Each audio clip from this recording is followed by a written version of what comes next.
mong con hòm đã mới chơi một con khiêu chập chừng chip chập ọc chập mới chuông hòm chuông khiêu mới cây nó bông con hòm con khiêu chập bao riêng mong bồn này mong con khiêu nick lăng khăng na mong bồn này chập lực mong con hòm vắt bọc đôi mong bồn bọc chẳng bạc co mong con hòm bọc đi mong bồn tông hói năng lõ ở trâu cò với bạ cò bạn mong bồn này cứ mình men chỉ có bạch cùn khmai tê à lời nhà cái đào prap à lâu đi trôi thì đó chập bọc thì đó group មួយទៀតបងប្អូនបងកុលឃីវនេះគឺចាប់គឺរកតែកន្លែងបោកដល់បងប្អូននេះគេទៅចាប់ជប់លើកជើងមកបោកទៅដល់បងកុលក្រមទៅទៀតហើយក្រាំងទៅនឹងតាពីបងប្អូនអាញាកដាលចាប់ទៅក៏ចាប់មិនទាន់ដែរបងប្អូនព្រោះលើកពីក្រមឡើងលើអញ្ចឹងអាញាកដាលទប់ទាន់ឥឡូវនេះបងកុលគឺចាប់ក្បាច់បានអត់ឲ្យអោបទេកែងមួយ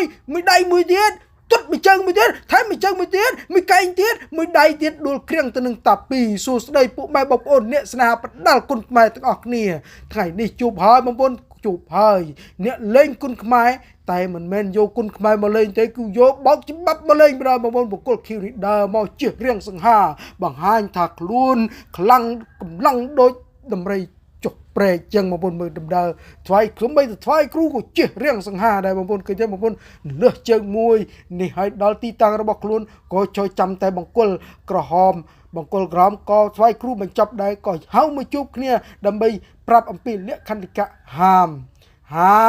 កែងជើងផ្ដួលហាមចាប់បោកកន្លែងនេះហាមចាប់បោកដែរបងប្អូនហើយហាមវាយពីលើហាមវាយពងហើយហាមទៀងខ្សែរីងវាយលើគូប្រកួតនេះគឺពិតជា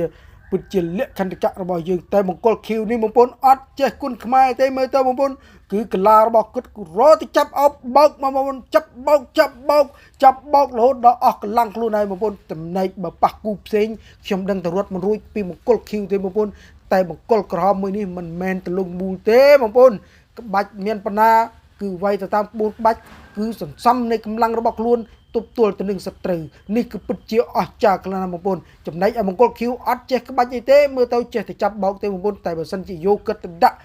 MMA ដឹងតែគ្មានគូប្រៀបទេបងប្អូនគឺចាប់បោកយក